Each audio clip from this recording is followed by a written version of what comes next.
Abrace a su hermana, bendígale en el nombre del Señor.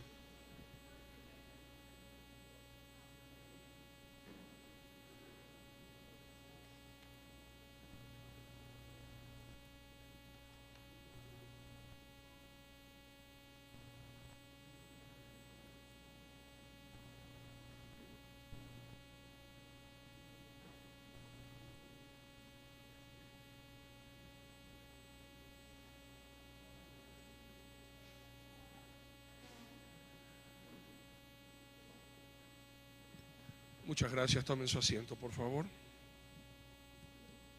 Y quiero invitarles, por favor, a que saquen su Biblia, papel y lápiz, y vamos a continuar esta serie de estudios que tenemos a lo largo de esta semana y a lo largo de este año, mis amados queridos. Y vamos a seguir gozándonos en las buenas nuevas del Señor nuestro Dios. Acuérdense que nuestro Dios es Dios de oportunidades, nuestro Dios es Dios de restauración, nuestro Dios es Dios de amor. Nuestro Dios es Dios de visión y de sueños impresionantes, increíbles, que hacen que nuestra vida valga la pena vivir. Hermanos queridos, cuando tú aprendes a tener una relación íntima con Dios, tú vas a entender el propósito de la vida y la pasión que solamente el Señor nos puede dar. Cuando nos desviamos de los propósitos de Dios, cuando dejamos que nuestro corazón se llene de heridas, perdemos la pasión, perdemos la visión y perdemos el rumbo. Y por eso, mis amados, a Dios le ha complacido regalarnos para todo este año este hermosísimo mensaje que lleva por título Perdonando como Jesús. Hoy vamos a ver la parte número 6. Perdonando como Jesús, parte número 6. Y recuerden que perdonar no es hacerse de a buenas. ¿Ok? Hay muchos que están de a buenas con un corazón podrido, con un corazón lleno de odio, con un corazón lleno de recuerdos, con un corazón que condena, que aplasta, y que se comienza a tener consuelo en ver a la persona que uno odia, que le vaya mal y queremos destruirle. Y eso no es el propósito de Dios para nosotros los cristianos. Tenemos que aprender a mirar a Jesucristo y aprender a tener el corazón de Jesús para poder perdonar, perdonando como Jesús. Y guiado por el Espíritu Santo de mi Dios, amada Iglesia Bautista Betania, el Ecuador y el mundo entero, me gustaría compartir con ustedes este mensaje que lleva por título: Con Jesús, lo difícil es fácil. Bueno, para nosotros lo difícil es imposible, pero para Dios lo difícil es fácil. Y por eso es muy importante lo que vamos a aprender el día de hoy y permitir en este mensaje la sexta terapia que el Señor haga en nuestros corazones. Recuérdense que este año vamos a estar aprendiendo 52 tratamientos de lo que Dios quiere hacer en nuestro corazón, para que a partir de ahora aprendamos a tener el corazón revestido de misericordia y de perdón.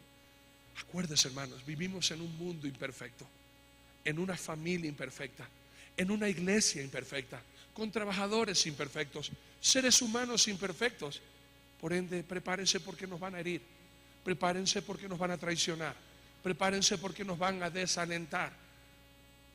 Y acuérdense lo que habíamos aprendido: un corazón deprimido, un corazón desalentado no puede pensar en cosas extraordinarias.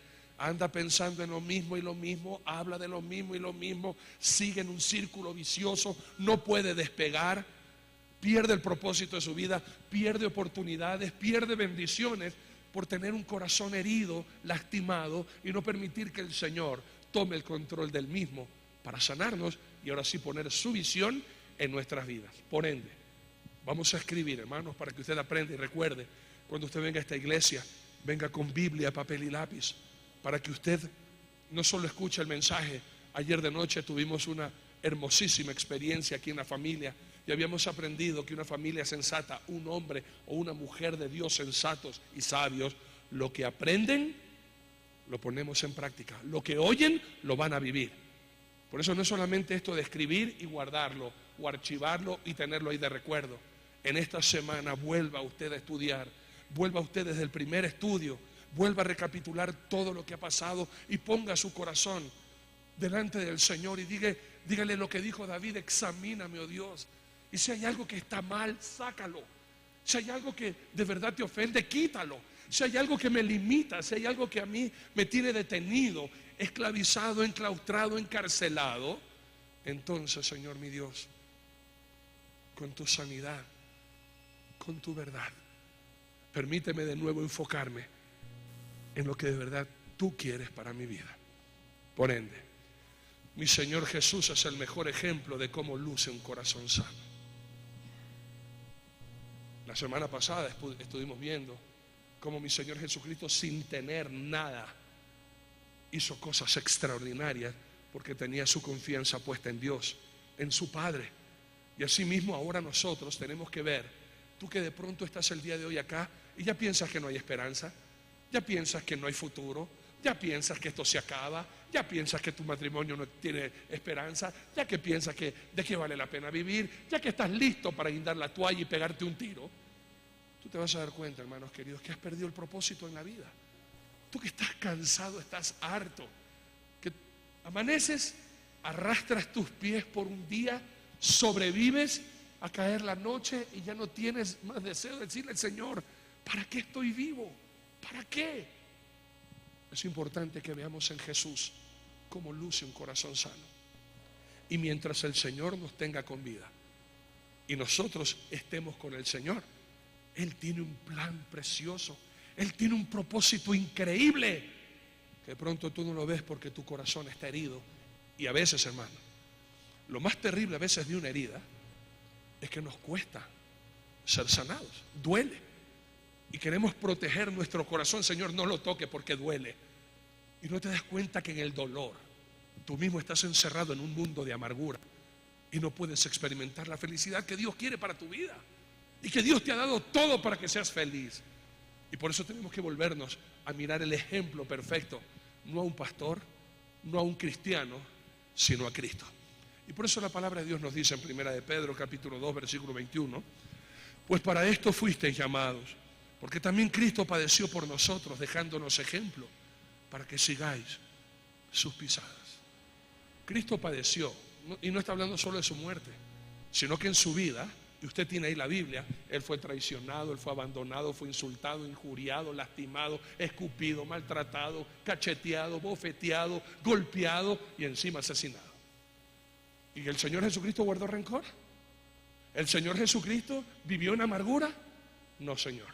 Por eso tenemos que, si de pronto en su vida algo grave está pasando o algo grave pasó, tenemos que mirar a Jesús y ver qué fue lo que hizo Jesús para tener un corazón sano. Y a pesar de todo lo que le dijeron, a pesar de todo lo que le hicieron, a pesar de Él solamente dar amor, cosechó odio, a pesar de Él dar milagros, cosechó incredulidad, a pesar de dar verdad, todo el mundo pensaba que era un mentiroso, inclusive hasta hijo del diablo, hermanos. Pero mi Señor Jesucristo nunca permitió que lo que hicieran los demás o dijeran los demás dañara o lastimara su corazón. Por ende, por esa razón, sabiendo lo que Él es, desempeñó con éxito una misión sumamente difícil, para nosotros imposible. Ok, quiero que entiendan eso, mis amados hermanos. Si hay algo que Dios quiere que usted sepa, es quién es usted. Por un lado, de verdad, el pecado nos hace sentir el asco más grande del mundo. Y eso es lo que a veces nosotros creemos que somos. Unos miserables que no tenemos esperanza y que merecemos la muerte. Y es verdad, ese es nuestro pecado en nosotros lo que nos hace sentir eso. Pero ¿qué dice Dios que somos nosotros? Si somos hijos de Dios, hermanos queridos, y Dios nos ha perdonado, si Dios está con nosotros, ¿quién va a estar en contra de nosotros? Pero a veces nosotros no lo creemos. Y por eso tenemos que mirar a Jesús. Él sí sabía quién Él era. Él sí conocía de dónde venía y a dónde iba. Él sí tenía y era dueño de su destino y de su propósito, hermanos queridos. Y por esa razón, mi Señor Jesucristo pudo hacer una misión sumamente difícil y para nosotros imposible vivir esta vida sin Jesús. Ahora te has dado cuenta al punto que has llegado en tu vida, que llegamos a necesitar de Dios. Hay ese vacío, hay esa infelicidad, hay ese desconcierto. Tenemos que volvernos a mirar a Jesús, hermano, porque el matrimonio sin Jesús es imposible. Ser padre de hijos sin Jesús es imposible. querer hacer negocios sin Jesús es imposible. Nuestra vida sin Él no existe, hermano. Y por eso muchos de nosotros llevamos esa carga de querer hacer que esto funcione. Sin Jesús no va a pasar. Por ende, quiero que tú estés consciente de esta verdad. ¿Y por qué tenemos que mirar a Jesús? Mira, en esta iglesia nosotros no te vamos a enseñar cosas que usted no va a entender. Aquí en esta iglesia te enseñamos la plena, la verdad, la luz de Jesús. Y por eso yo quiero que tú veas que la vida de Jesús aquí en la tierra no fue fácil, hermano. Hay muchos que piensan que solamente Jesucristo que era un gurú que se sentaba debajo de un árbol y la gente venía a consultar sabiduría a Él. No se confundan, Él no se llamaba Buda. O a veces pensaban que solamente era filósofo o algo así, no se llamaba Confucio. O de pronto pensaba de una eternidad que volvería nuevamente en varias vidas. Él no se llamaba Krishna. No se confundan, hermano. La vida de Jesucristo, hermanos, lo que Él vivió aquí en la tierra fue sumamente difícil. Y por eso Él nos deja ese ejemplo para que nosotros sigamos sus pisadas. Y la vida de mi maestro, amados queridos, la misión de Jesús tenía varios niveles de dificultad. La misión de Jesús, lo que vino Jesús a hacer, el traernos las buenas noticias, el traernos esperanza, el querernos dar perdón, el llenarnos, hermanos queridos, de misericordia, el que volvamos a querer soñar, a que hasta el último segundo de nuestra vida tengamos pasión. El Señor tenía que dejarnos ese ejemplo para que usted pueda decir: oye, si a Jesucristo le hicieron esto, le dijeron esto, y por último lo crucificaron, y ahora Él está en mí, yo también lo voy a poder hacer. Va a ser difícil. La vida de un cristiano no es fácil. Por eso necesitamos a Dios. No necesitamos una religión. No necesitamos filosofías. No necesitamos actos religiosos. Necesitamos a Cristo morando y viviendo en nuestro corazón. Y permíteme compartirte 4 increíbles niveles de dificultad que mi Señor Jesucristo tuvo que vencer para darnos esperanza. Y a propósito, hay un auto plateado con luces prendidas, por favor. Alguien que vino en un auto plateado, placas PGL 8841, dejó sus luces encendidas. ¿Ok? Primer grado de dificultad. No es que va creciendo, no es que un grado de dificultad es más grande que el otro. Cuando estamos hablando de grado de dificultad, yo quiero que tú veas lo que tuvo que vivir mi Señor Jesucristo y lo difícil que fue. Número 1, debía vivir sin pecar, pues tenía que morir en la cruz por los pecados nuestros. Ahora, ¿te entiende que mi Señor Jesucristo fue 100% hombre y 100% Dios? Y como 100% hombre, Él sí pudo pecar, mas nunca lo hizo. Y hay muchos de ustedes que pronto conocen algo de la Biblia y piensan que Jesucristo solamente fue tentado 3 veces cuando Él estuvo 40 días y 40 noches allá en el desierto orando y tuvo hambre y se le presentó Satanás para tentarlo y piensan que fue la única vez que lo tentaron. La vida de Jesucristo fue llena de tentaciones. Pero entienda bien esto, la tentación no es pecado, caer en la tentación sí, consumar el hecho, eso es lo que nos mata. Y a pesar de que mi Señor Jesucristo fue tentado en toda ocasión, en todo grado, a todo nivel, mi Señor Jesucristo nunca pecó. Ahora, ¿cuán difícil es vivir sin pecado? Por eso te decía, para nosotros es imposible si no tenemos a Dios. No hay nadie aquí que pueda decir yo nunca he pecado. Y aunque usted ponga en su corazón, usted decida, a ver, yo de aquí hasta que me muera no voy a pecar nunca, a ver si usted puede. A ver si usted puede. A ver si usted es dueño de sus pensamientos, de sus emociones, de sus palabras, de sus actitudes. Por eso necesitamos de Jesús. Jesús es el que nos da la fortaleza para poder decir no. Y cuando hemos caído, Él nos da su amor y misericordia para levantarnos y seguir adelante y no pecar más. ¿Me entienden, hermano? Y mi Señor Jesucristo, esto fue muy difícil, Él estando en la carne, hermanos queridos, no pecar para morir por todos nosotros. Y por eso la palabra de Dios en Primera de Pedro, ahí mismo en capítulo 2, versículo 22, nos dice: el cual no hizo pecado, ni se halló engaño en su boca. De pronto usted es una persona con una moral muy alta, con una moral extremadamente ejemplar. Pero nadie aquí me puede decir que nunca haya mentido. Así sea una mentirita blanca o una verdad a medias, que mentira igual es. Mi Señor Jesucristo nunca mintió y nunca hizo pecado.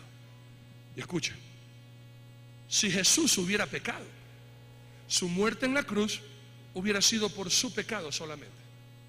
Ya no serviría su sangre para limpiarme mi pecado. Es como que usted me mate a mí. Mi muerte, producto de mi pecado y de mi maldad, solamente es para mí, y ni yo tengo poder para salvarme de mi propio pecado. Siendo mi propia vida, yo no tengo poder ni potestad para limpiarme de mi propio pecado, porque mi sangre es pecaminosa y no puede salvarte a ti. Por eso nosotros los cristianos sabemos que ningún pastor puede decirte: yo te absuelvo en el nombre del Padre, del Hijo y del Espíritu Santo, como los mentirosos sí lo hacen. El hombre no perdona pecados, solo Jesús, y solo Jesús, porque Él solo murió en la cruz, nadie más.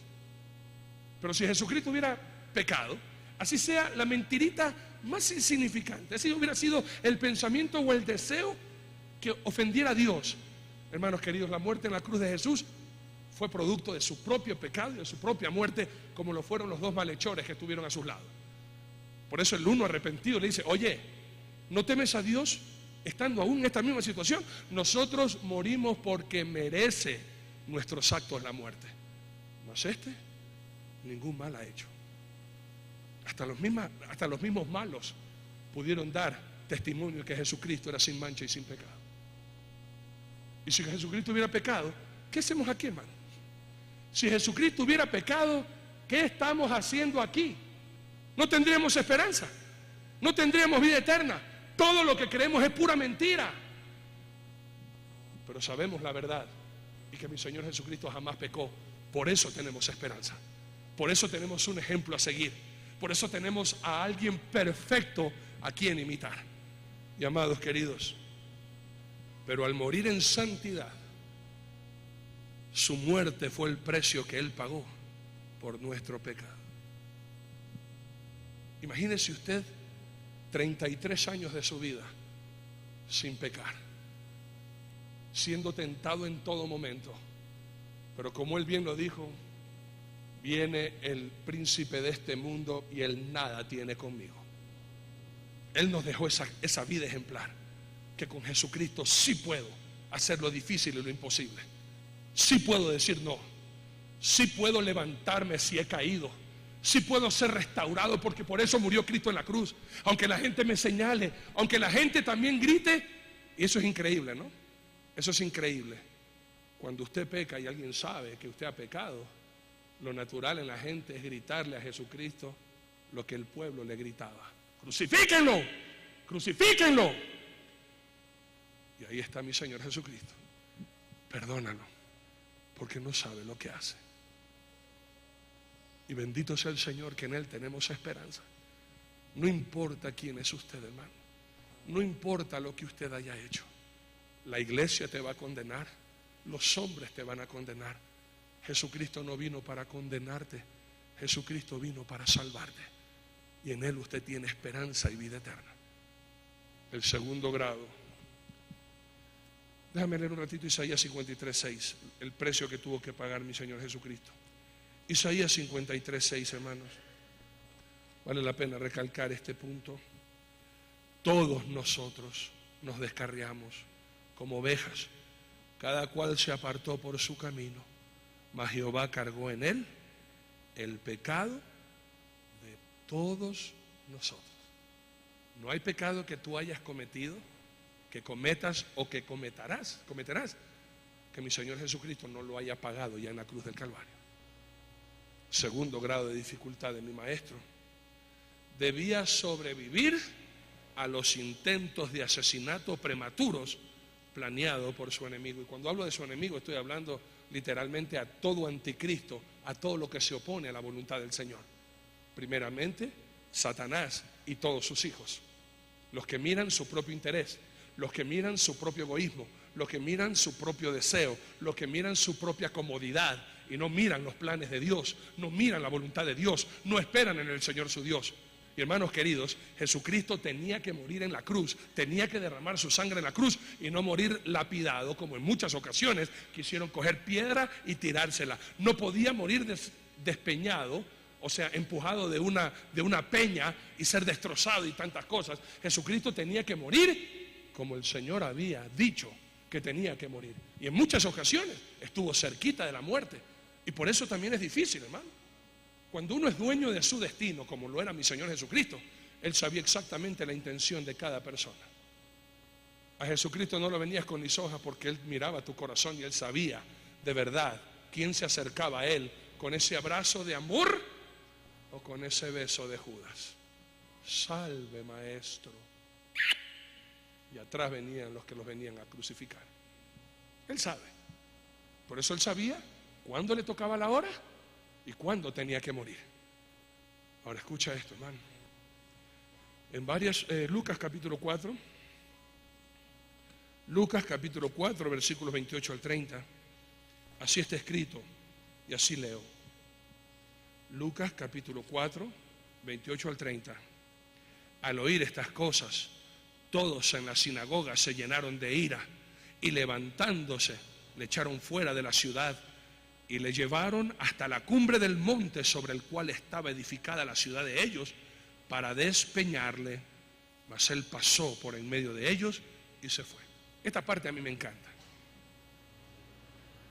Yo no sé si usted alguna vez ha estado en una cola donde ha habido mucha gente, o donde usted ha tenido que esperar para entrar al estadio, entrar al cine, entrar a alguna película. Yo me acuerdo una vez, creo que era muchacho, y se estrenaba por primera vez Tiburón. ¿Te acuerdas de esa película, Tiburón? Aquí en el Ecuador, yo estaba en Guayaquil, hermano, eso, y después de esa película nunca más quise bañarme en la playa hasta el día de hoy. Yo voy, meto la agüita, o estoy un ratito y salgo corriendo por miedo al tiburón. Eso me dejó traumado. Pero las colas, hermanos queridos, para entrar en esa película, antes no había DVD, antes no habían las cosas que ahora hay. Uno dice, déjala que pase, pues yo la compro. No, en ese tiempo tenías que ir al cine. Y venían acá al Ecuador 3 meses después de que se estrenaban en los Estados Unidos. Sin embargo, el día en que yo fui, hermanos queridos, las colas en las calles eran enormes. En la calle no había problema. Todo el mundo iba caminando y iba andando. Pero al entrar al cine, cuando la multitud se agolpaba, hermanos queridos, yo no sé si usted ha estado en algún lugar donde ha habido mucha gente que lo empuja y usted quiere pararse y usted no puede. O si de pronto está con esa gente que lo empuja, usted dice, uy, me olvidé, quiero salir. Quiero salir con todo ese río de gente, o a la salida del estadio, que todo el mundo anda, pero literalmente a uno lo llevan en el aire porque toda la gente te lleva. Imagínate a esta gente enfurecida. Usted ha visto lo que ha pasado en las noticias cuando el pueblo quiere linchar a alguien, hasta la misma policía se abre, porque nadie puede calmar una multitud enardecida. Nosotros los ecuatorianos, especialmente los que vivimos acá en Quito, hemos visto a cuántos presidentes les ha costado la cabeza cuando Quito se ha levantado y ha dicho basta, no va más. No hay policía, no hay ejército, no hay aviación, no hay marina que detenga a una multitud enardecida. Jesús sí. Y eso es lo que a mí me encanta, hermano. Cómo quisieron llevarlo al Señor y el Señor como que seguía la corriente. A ver, llévenme. Y todo el pueblo enardecido, ahora vas a ver, te vas a morir. Hasta llegar a la cima, hermano. Hasta llegar al punto de parar. Y ahí un momentito el Señor dice, espera, no es así. Y lo que es imposible para el hombre, mira como Jesucristo sí lo hace.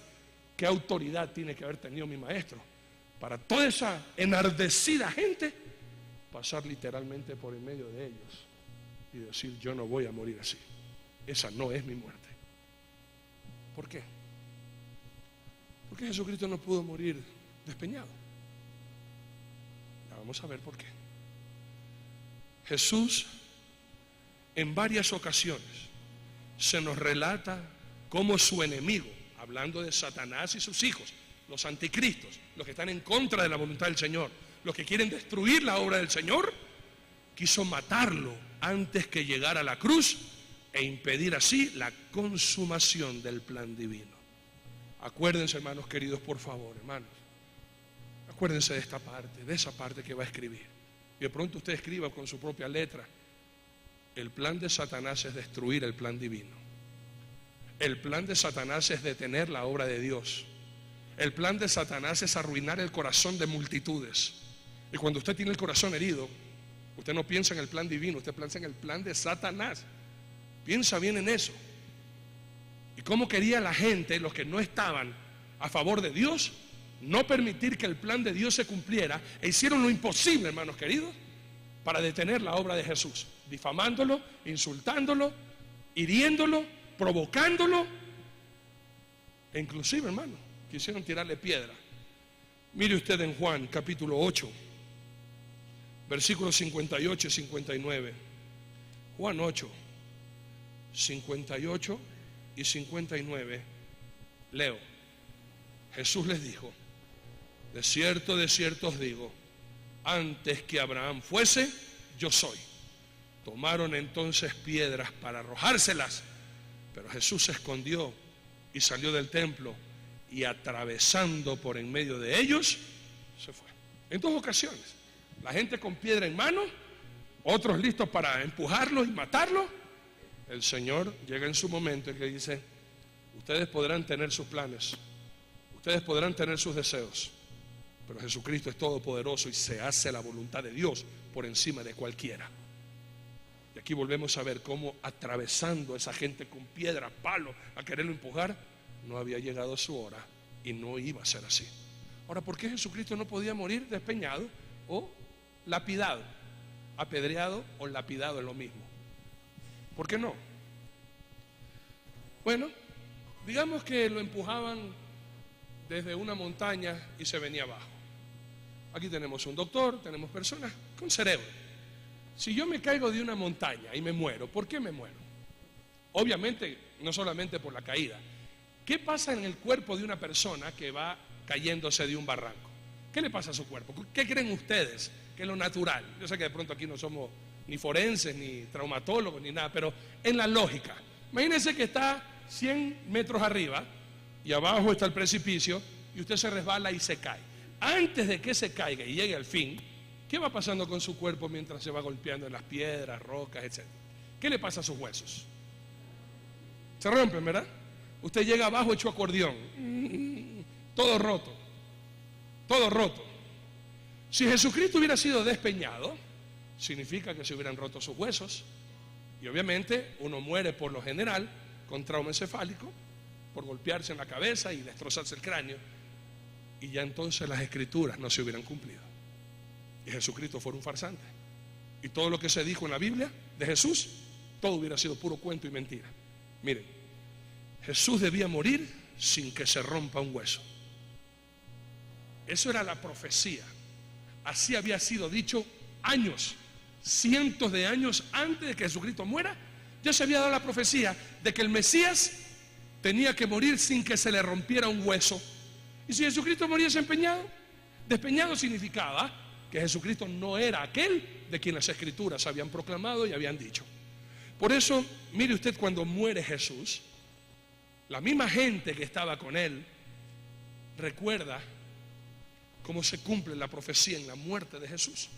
Usted me acompaña por favor al libro de Juan, capítulo 19, versículos 33 al 37. Permítanme leer esto que está escrito así, y así leo. Mas cuando llegaron a Jesús, como lo vieron ya muerto, no le quebraron las piernas. Pero uno de los soldados le abrió el costado con una lanza y al instante salió sangre y agua. Y el que lo vio da testimonio. Está hablando Juan el que escribe este libro, ¿ya? Y el que lo vio da testimonio y su testimonio es verdadero. Y él sabe que dice verdad, para que vosotros también creáis. Porque estas cosas sucedieron para que se cumpliese la escritura. No será quebrado hueso suyo. Y también nuestra escritura dice, mirarán al que traspasaron. Y eso era difícil. Satanás por un lado quería demostrar que Jesucristo no era el Mesías. Jesucristo por otro lado vino para que se cumplieran las profecías. Y por eso él no podía morir de otra manera, sino de la que fue establecida, crucificado. ¿Por qué? ¿Por qué no lapidado? ¿Por qué no cogido piedras y reventada su cara, su cabeza, como fue Esteban o como fueron tantos mártires en la Biblia? ¿Por qué tenía que morir crucificado? Bueno, la profecía estaba y el cumplimiento de la ley estaba que tenía el Mesías que morir crucificado y derramando su sangre por nosotros. Esa era la ley, esa era la profecía. El Mesías, el que Dios Padre había escogido, tenía que venir, vivir una vida intachable, Y al morir, tenía que morir en un madero, derramando su sangre perfecta, santa y pura, por la maldad de todos nosotros. Tenía que derramar su sangre. No tenía que sangrar. Ojo, no tenía que sangrar. Tenía que derramar su sangre. Literalmente, hermanos queridos, con la traspasada, con la cruz, con la paliza que le metieron a mi maestro. Por eso llega un momento, y los doctores pueden dar fe de esto, después de la paliza que le meten a mi Señor y la pérdida de sangre en la cruz, él dice: tengo sed, producto de que se estaba desangrando, se estaba muriendo. Al derramar su sangre, acuérdense que la Biblia dice que la vida de un ser humano en su sangre está. Y al Jesucristo derramar su sangre, estaba derramando su vida por usted y por mí. Y tenía que morir de esa manera. En el libro de Hebreos, capítulo 9, versículos del 11 al 14, mis muy amados, encontramos esto en la palabra de Dios. Hebreos, capítulo 9, del 11 al 14, así está escrito y así leo. Pero estando ya presente Cristo, sumo sacerdote de los bienes venideros, por el más amplio y más perfecto tabernáculo no hecho de manos, es decir, no de creación, y no por sangre de machos cabríos ni de becerros, sino por su propia sangre, entró una vez para siempre en el lugar santísimo, habiendo obtenido eterna redención. Porque si la sangre de los toros y de los machos cabríos y las cenizas de la becerra rociados a los inmundos santifica para la purificación de la carne, cuánto más la sangre de Cristo, el cual mediante el Espíritu eterno se ofreció a sí mismo sin mancha a Dios, limpiará vuestras conciencias de obras muertas para que sirváis al Dios vivo. Y si usted lee hasta el 22, sigue leyendo un poquito más abajo hasta el 22, la ley está esclarecida: sin derramamiento de sangre no hay remisión de pecados. Y por eso en el Antiguo Testamento, antes que viniera Jesucristo, cuando uno pecaba tenía que llevar una vaca, un becerro y ser sacrificado, y esa sangre y esa ceniza después eran esparcidos sobre la persona que había pecado, y así ese hombre quedaba limpio de su pecado y de su maldad delante de Dios. Pero vino mi Señor Jesucristo, y eso es lo que está diciendo el escritor de Hebreo, no el autor de Hebreos. El autor de Hebreos es el Espíritu Santo, el escritor de Hebreos. Hermanos queridos, si un animal con su sangre le puede purificar y justificar los pecados de alguien, ¿cuánto más la sangre de mi Señor Jesucristo, sangre perfecta, limpia y pura, hermanos queridos? Y Él se convirtió en el Cordero de Dios que quita el pecado del mundo, no purificará nuestras conciencias. Y de eso se trata estos mensajes. Necesitamos limpiar nuestra conciencia de pensamientos que nos agobian, que Satanás utiliza para envenenarnos. Pensamientos, hermanos queridos, que nos roban la paz. Pensamientos que nos hacen estar encerrados, enclaustrados. Pensamientos y recuerdos. Y hermanos queridos, no podemos vivir una vida feliz. Y por eso necesitamos esa sangre que nos limpie, no solamente los pecados, hermano. Esa sangre que nos limpie nuestra mente, nuestro corazón, nuestras manos, nuestro cuerpo, nuestra vida, al volvernos a Dios. Tercer grado de dificultad: debía hacerse reconocer como el Mesías o Cristo sin manifestarse plenamente. Y esto es difícil. A ver, vamos aclarando primeramente ciertos términos. Mesías y Cristo es lo mismo. Hay muchos que le preguntan ¿cómo se llamó el Hijo de Dios? Dice la gente Jesucristo. Y eso es mentira. Así no se llamó el Hijo de Dios. El Hijo de Dios se llamó Jesús, nada más. Jesucristo, Cristo es un título dado a mi Señor Jesús como lo que Él es. Es como que digan el pastor Arturo. Yo no me llamo pastor Arturo, yo me llamo Arturo. Pastor es el título que ustedes, la iglesia, me concedieron por la misericordia de mi Señor. Asimismo, el nombre de mi maestro se llama Jesús. Ahora, Jesús tuvo muchos títulos: Jesús el carpintero, Jesús el maestro, Jesús el siervo, y otro título es Jesús el Cristo, Jesucristo. Y Cristo es igualito a Mesías, el mismo significado, y ambos, Mesías y Cristo, significa el ungido, el que Dios autorizó para ser su representante aquí en la tierra y limpiarnos de todo pecado y de toda maldad con su vida y con su muerte y sus enseñanzas, y su resurrección y su ascensión a los cielos. Sin embargo, mientras Él estuvo acá, Él tuvo que manifestar su poder y, escúcheme, demostrar quién Él era, sin decir abiertamente quién era Él. Su poder tenía que manifestar quién Él era, pero su boca no podía confesar: sí, yo soy el Mesías, el Hijo de Dios. ¿Por qué? Lo vamos a ver enseguida, y esto es difícil. Eso es muy difícil. A muchos de nosotros nos gusta ser reconocidos. Por eso tenemos que ver tanto a mi Señor Jesucristo. A muchos de nosotros nos gusta ser los de primera plana. A muchos de nosotros nos gusta figurar. Y qué bueno es mirar al Señor Jesucristo, hermano, y veamos qué hizo mi Maestro. Siendo Él el Hijo de Dios, Dios en la tierra, siendo Él el Mesías, el ungido, tenía que demostrar el poder de Dios sin declarar abiertamente que Él era el Hijo de Dios. Por eso usted en la Biblia nunca va a escuchar de Jesucristo en su boca: yo soy Dios. Nunca lo va a escuchar. ¿Por qué razón? Él nunca lo dijo antes, mientras estuvo en la tierra. Resucitado sí lo dijo. Resucitado sí lo dijo, y ahí tiene Apocalipsis 1:8. Resucitado. Pero mientras Él vivía antes de la cruz, nunca lo dijo abiertamente: yo soy Hijo de Dios, yo soy Dios, adórenme a mí, yo soy el Mesías. No. ¿Por qué? Escúchame. Mateo capítulo 12, 15 al 21. Mateo capítulo 12, 15 al 21 leemos, así está escrito y así leo. Sabiendo esto, Jesús se apartó de allí y le siguió mucha gente y sanaba todo. ¿Por qué dice sabiendo esto Jesús? Por haber sanado a un hombre de la mano seca. Todos los fariseos, todos los sacerdotes, todos los religiosos se habían unido a uno para destruirle.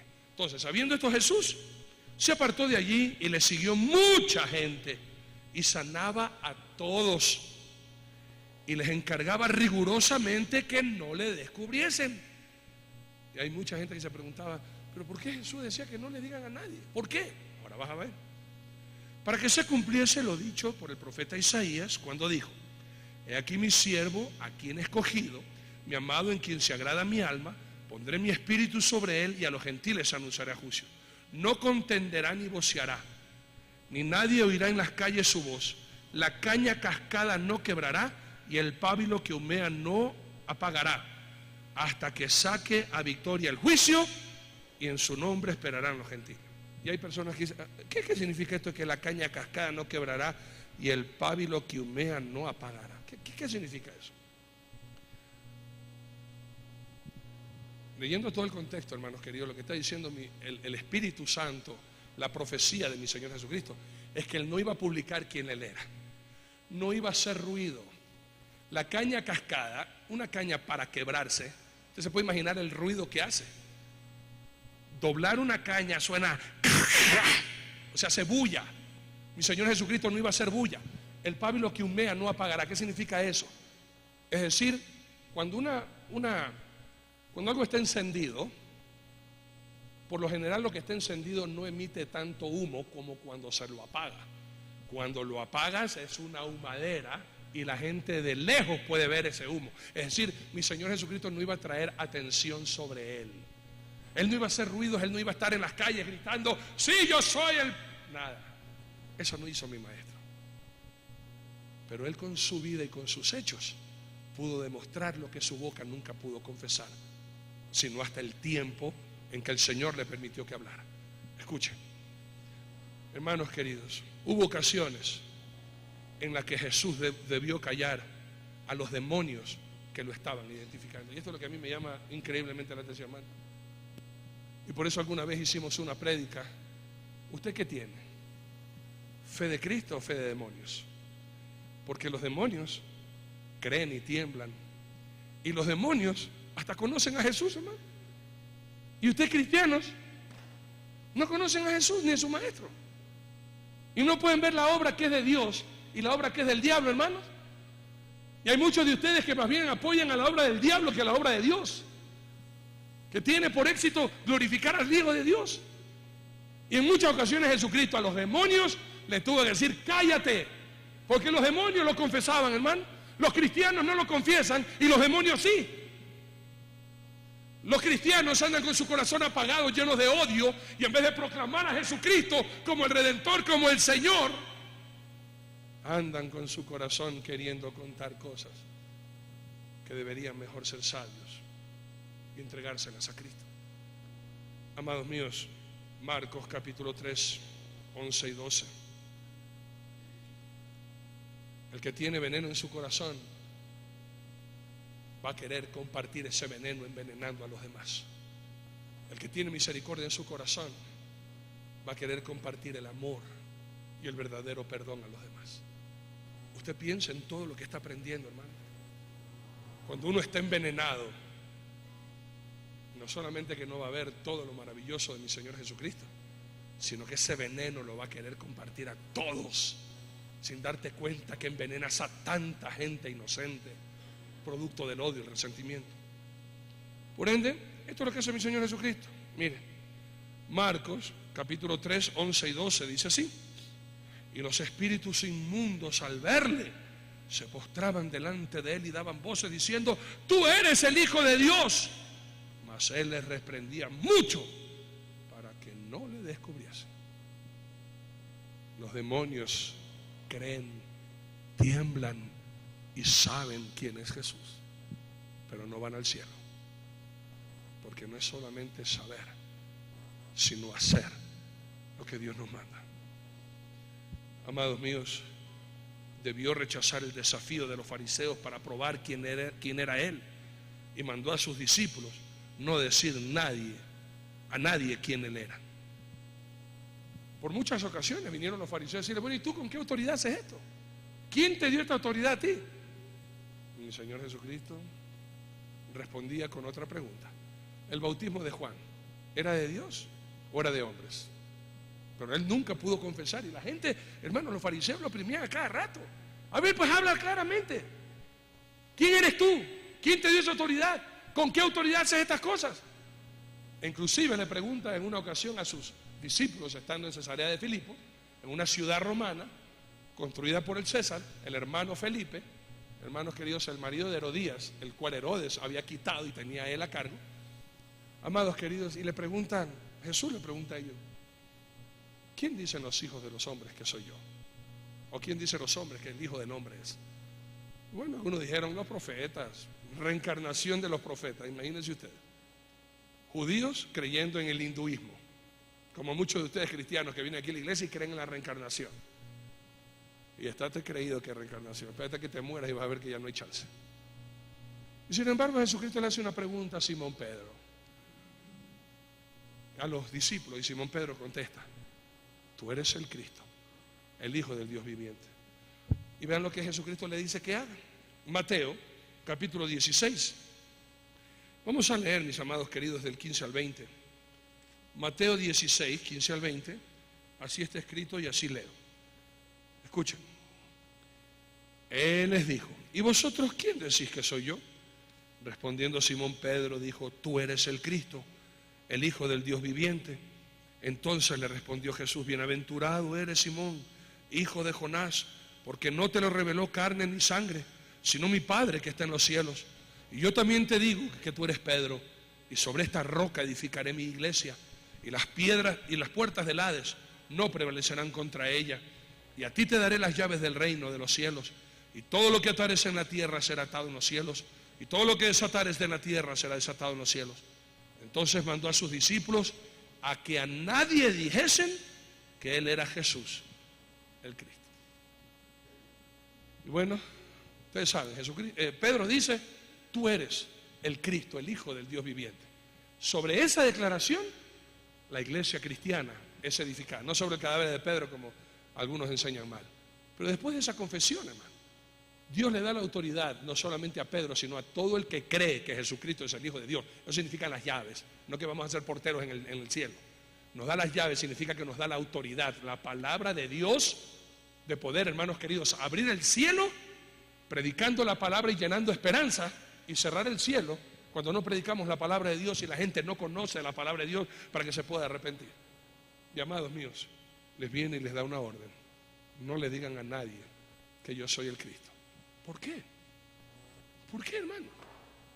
Y eso le pregunto a veces cuando lee pero ¿por qué Jesucristo? A ver, sanaba a la gente, ya, te sano, ciego, no le digas a nadie.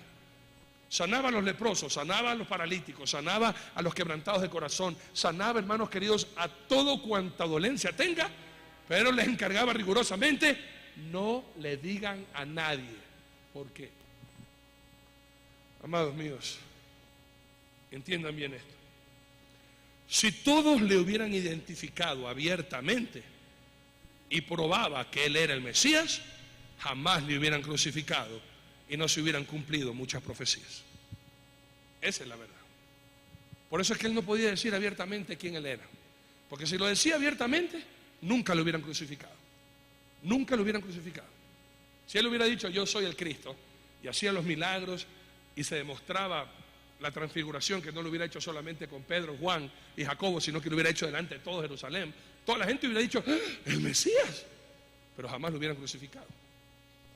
Y para eso vino Cristo, para enseñarnos el camino, la verdad y la vida, para demostrarnos con su ejemplo de vida y su poder que Él era el Hijo de Dios, y también para morir en la cruz, para ser sepultado, para resucitar y ascender a los cielos, para demostrar que en Cristo la muerte ya no tiene su victoria. Y por ende, mis amados queridos, perdón, en 1 Corintios capítulo 2, versículos 6 al 8, estamos así, leemos así, está escrito: sin embargo, hablamos sabiduría entre los que han alcanzado madurez y sabiduría, no de este siglo, ni de los príncipes de este siglo que perecen, mas hablamos sabiduría de Dios en misterio, la sabiduría oculta, la cual Dios predestinó antes de los siglos para nuestra gloria, que ninguno de los príncipes de este siglo conoció, porque si lo hubieran conocido, nunca habrían crucificado al Señor de gloria. Si la gente hubiera sabido y la revelación de Dios se hubiera manifestado abiertamente en Jerusalén, en Israel, de que Jesucristo es Dios, nunca lo hubieran crucificado. Y amados queridos, cuarto nivel de dificultad de la vida de mi maestro. Dese cuenta todo lo que mi Señor vivió. Él no vino a ser un gurú, hermano, a estar sentadito. La gente lo odiaba, lo despreciaba, lo querían matar, le querían incumplir el plan de Dios en su vida. Y mi Dios salió más que victorioso. Mi Dios salió como todopoderoso que Él es, haciendo lo que su Padre le había mandado hacer. Pero este cuarto nivel, hermano, debía ejemplificar lo que puede hacer un corazón libre de limitaciones. Y ahí es donde nos quiere llevar Dios. Si usted vuelve a estudiar el mensaje de la semana pasada y el de hoy, usted se va a dar cuenta que un corazón sano que cree en Dios, un corazón sano que no está mirando lo que me hicieron, lo que me dijeron, no se está enfocando en el hombre imperfecto, sino en el perfecto Dios, en el perfecto hombre que es Jesucristo. Vamos a ver en la vida de Jesucristo, hermanos queridos, que para eso vino el Maestro, para dejarnos ejemplo de que un corazón sano, de que un hombre y una mujer enamorados de Dios, amados míos, podemos tener un corazón libre de limitaciones. No hay límites, porque con Jesucristo lo imposible o lo difícil es fácil. Amados míos, Jesús es el Verbo de Dios. Su vida nos muestra el camino. Entienda esto: lo que Jesús vivió aquí en la tierra es lo que nosotros deberíamos vivir como seres humanos. ¿Ok? Lo que Jesús vivió aquí en la tierra es lo que nosotros deberíamos vivir como seres humanos. Cuando usted esté en intimidad con Dios, hermanos, usted no va a tener problemas en creer que con Dios todo es posible, porque nuestro Dios es el Dios de los imposibles. Y su vida, la vida de un cristiano, tiene que irradiar luz. La vida de un cristiano tiene que irradiar gozo. La vida de un cristiano tiene que compartir amor, paz, serenidad, pasión. Hermanos, cuando la gente te escucha, en vez de sentirse envenenado y lleno de odio, la gente cuando te escucha tiene que sentir esperanza, tiene que desear lo que tú y yo tenemos, a Cristo gobernando nuestros corazones y nuestra vida. Y por eso este es el ejemplo que Cristo nos da. Con un corazón sano, hermanos queridos, cristianos que tienen que aprender a sonreír. Porque el Señor está con nosotros. Y amados queridos, Jesús, el Verbo de Dios, Él vino para ser la acción de parte de Dios. Y su vida nos muestra el camino a una vida de gozo, de paz, de victoria, por encima de los problemas, por encima de las dificultades, por encima, hermanos queridos, de las desavenencias o de las contradicciones o de nuestros enemigos o de los desánimos que la gente nos pueda causar. Hijitos de mi corazón, entiendan, libera tu corazón, libera y rompe esas cadenas y deja que el Señor tome control de tu vida, y Él puede llevar tu vida más alto, más grande que tú jamás en tu vida pudiste haber pensado. Si mi Señor Jesucristo te lleva a la gloria, te lleva a la altura, no es para despeñarte, hermano, es para mostrarte su gloria, para que la compartas a los demás. Y para eso vino el Verbo de Dios, para mostrarnos el camino, para liberar nuestro corazón, para volver a tener fe y esperanza, que es lo que muchos de nosotros ya no tenemos. Por eso escuchan, amados míos, Juan capítulo 1, versículos del 1 al 3. Así está escrito y así leo. En el principio era el Verbo, y el Verbo era con Dios, y el Verbo era Dios. Este era en el principio con Dios. Todas las cosas por Él fueron hechas, y sin Él nada de lo que ha sido hecho fue hecho.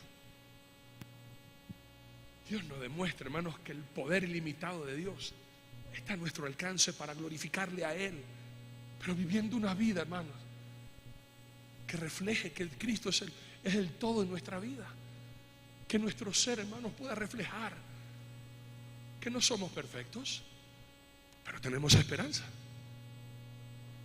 que somos humanos, pero no guardamos rencor, que siendo pecadores tenemos misericordia, sabiendo que lo que hizo mi hermano el día de hoy, mañana de pronto me puede pasar a mí, y con la misma vara que yo mido me van a medir. Y todas esas realidades de mi Señor Jesucristo las tengo que acercarme en mi vida. Y escucha algo más, hijitos, tienes que recordar esto: Dios quiere que así vivamos, impactando al mundo. Para eso Jesús nos dice que somos la luz del mundo, la sal de la tierra. Tu vida tiene que impactar otras. Tu vida tiene que ser de bendición para otras. Tu vida tiene que mostrar el camino a otros que están perdidos. Tu vida tiene que demostrar, hermanos míos, que con Jesucristo sí hay gozo a pesar de la tormenta, que sí hay paz, hermanos queridos, a pesar de la guerra, y que sí hay prosperidad a pesar de la escasez. Porque con Cristo todo es posible. Y amados míos, así como Jesús, que inició sin recursos ni reconocimiento alguno y llegó a ser punto de referencia en la historia de la raza humana, dividiéndola en dos, antes de Jesucristo y después de Jesucristo. Este era un pensamiento un poquito largo, así que lo tuve que dividir en dos partes para que usted lo pueda escribir. Así como mi Señor Jesucristo vino y por sus enseñanzas, por su poder, por su entrega, por su amor, porque la gente le seguía al Maestro, Él pudo ser punto de referencia en la historia. Usted no escucha antes de Mahoma y después de Mahoma. Usted no escucha antes de Alá o después de Alá, o antes de Krishna y después de Krishna, antes de Vishnu y después de Vishnu. Usted no escucha antes de Confucio, después de Confucio, antes de Mao Zedong o después de Mao Zedong, antes de cualquiera de los hombres, antes de Simón Bolívar o después de Simón Bolívar, antes del Che Guevara o después del Che Guevara. La historia se partió en dos, hermanos míos, por un hombre que cambió la historia, por un hombre que nos dio la libertad, por un hombre, hermanos queridos, que nos enseña a ser atrevidos y a pensar, hermanos queridos, que el mundo le pertenece a Dios, y aquellos valientes que estamos dispuestos a tomarla. Su nombre es Jesucristo. Su nombre es el Señor, el Rey de Reyes, el Señor de Señores. Pero por tener un corazón herido, no vemos eso. Y nos dejamos apagar esa pasión, nos dejamos apagar ese sentido en nuestras vidas. Y nos volvemos en nuestro círculo vicioso de venganza, de odio, resentimiento, condenación. Queremos ser aquellos que cogen la piedra. ¿Cómo se atreve este blasfemo? ¿Cómo se atreve a romper nuestra tradición o querer desempeñarlo? Todo lo que Dios ha hecho en su vida, tirarlo a la basura, como lo hicieron a Jesús, o quisieron hacerlo en todo caso.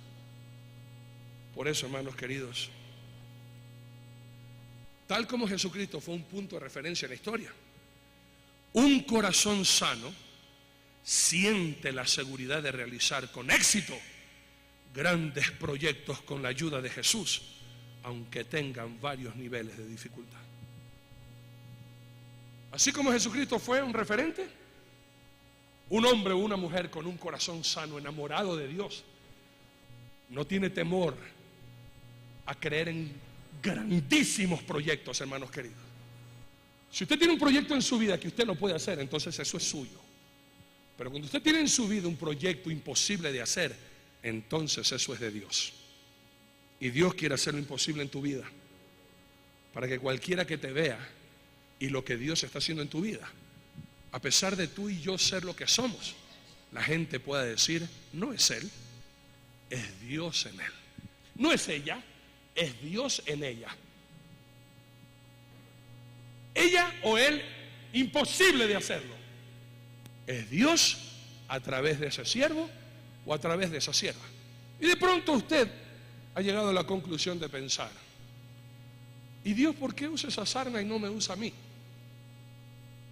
La pregunta es, en vez de estarte tú comparando con otros, tú tienes sueños propios. No deseos propios, sueños de lo que Dios quiere hacer en tu vida, de lo que Dios quiere lograr en tu vida, en tu familia, con tu esposo, tu esposa, tus hijos. Usted tiene esos sueños. Si has dejado de soñar, es porque tu corazón está herido y te han robado el poder de visionar el deseo de Dios en tu vida y en tu corazón. Hermanos queridos, escúchame bien esto. Y de pronto va a sonar a una blasfemia, pero no lo es, porque esto es bíblico.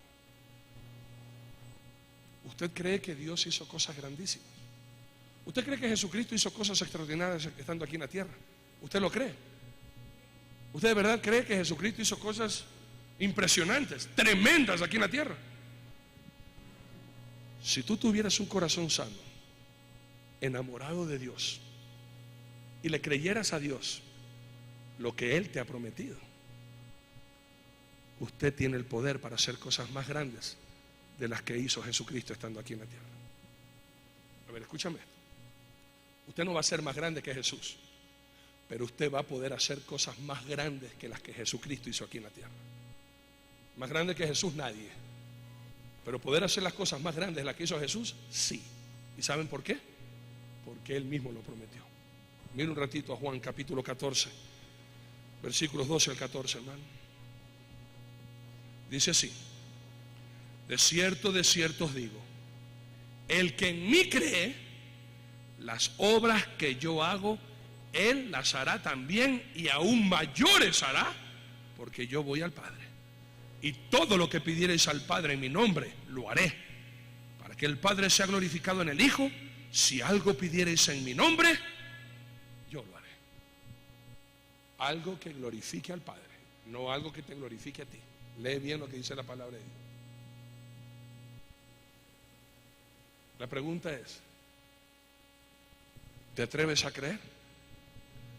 ¿Te atreves a soñar? ¿O estás pensando cosas vanas? Yo para qué voy a la iglesia, esto no sirve, mejor me vuelvo al mundo. Los que hemos estado en el mundo ya sabemos a qué huele la basura, hermano. En el mundo no nos espera nada diferente, el mismo olor a podredumbre. De pronto, cambiado de olor, cambiado de color, cambiado de lugar, pero la basura siempre será basura. Jesucristo nos ofrece una nueva vida, llena de poder, llena de gloria, llena de éxito, porque no es nosotros los que lo hacemos posible, es Dios a través de nosotros para que su nombre sea glorificado. Y quiero hacerte un desafío en esta mañana. Hermanos queridos, Dios me hizo a mí una persona que nunca me he contentado con un segundo lugar. Nunca, en nada. Siempre me gustó ser el primero, siempre. Siempre me gustó ser el mejor. Siempre me gustó dar lo mejor de mí. Yo he tenido siempre la filosofía de pensar que la lista de los perdedores y fracasados empiezan en el segundo lugar. Y por eso yo me atreví a soñar cosas grandes. Si antes en el mundo hacía cosas grandes para mí mismo, ahora para mi Dios, hermanos queridos, sabiendo que Él es el que hace la obra, no voy a tener esa visión de pensar cosas grandes? Mira, hermano, cuando tú sabes quién eres, así te voten, así te clausuren, así te cesen, así te insulten, así te agravien, así te vituperen, de donde estés, el Señor te vuelve a levantar. 7 veces cae el justo y 7 veces se levanta. La gente querrá ponerte cascaritas de guineo, ponerte piedra, hermano, pero cuando tú sabes quién eres, hagan lo que hagan, digan lo que digan, Dios tiene un plan de éxito para tu vida. Y escucha esto, hermano. Esta es la pregunta que quisiera hacerte en esta mañana. Si en algo de pronto has escuchado y has estado aquí conmigo, no te fuiste con tu mente ya pensando el lunes en la playa, en Guayaquil, vendiendo corbatas, yo no sé dónde te fuiste, yo no sé si has estado aquí, pero quiero desafiarte, especialmente a mis amados hijos pastores. Quiero desafiarlos, y a ustedes, mis amados hermanos. Escucha bien esta pregunta. ¿Qué intentaría si tuviera la certeza de que no voy a fracasar? Esta pregunta, en título personal, usted, por eso lo puse a título personal. ¿Qué intentaría si tuviera la certeza, si tuviera, hermanos queridos, la seguridad de que no voy a fracasar? ¿Qué intentaría hacer? Aleluya. Ahora defina el todo. Eso fue muy ambiguo. Ahora póngale nombre a ese todo. ¿Te atreverías a empezar un desayuno para los niños pobres? ¿Un albergue para los que no tienen lugar donde vivir? ¿Qué pensarías hacer? ¿Qué negocio pondrías? ¿Qué ideas vienen a tu mente? Si Dios te dijera, hijo, así vendas tripamishki con maní chocolate, te voy a bendecir. Y tú dices, tripamishki con maní chocolate. Pero si tú me lo mandas, Señor, a comer tripamishki con maní chocolate, y todavía congelado, helado de tripamishki. Pero si tú supieras, la gente pronto se ríe.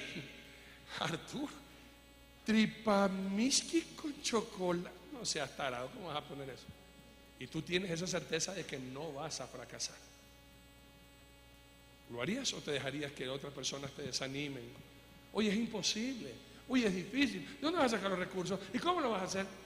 Y hay muchos que se cansan antes de hacerlo.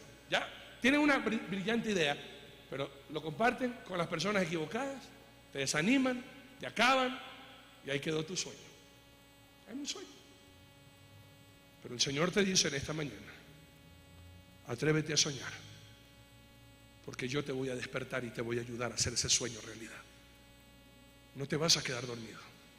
El sueño de que tu matrimonio va a ser el matrimonio más lindo, más dulce, más romántico.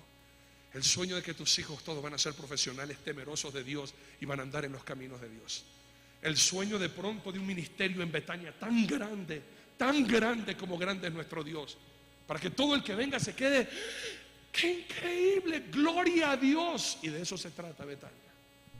No de que la gente diga gloria al pastor. Aquí no hacemos eso, hermano. Aquí todo lo que hacemos para que la gente cuando entre diga, ¡qué increíble! ¡Gloria a Dios! ¿Qué te atreverías a soñar? ¿Cómo hago un sueño realidad? Bueno, eso te lo cuento el próximo sábado, porque este mensaje continuará la próxima semana.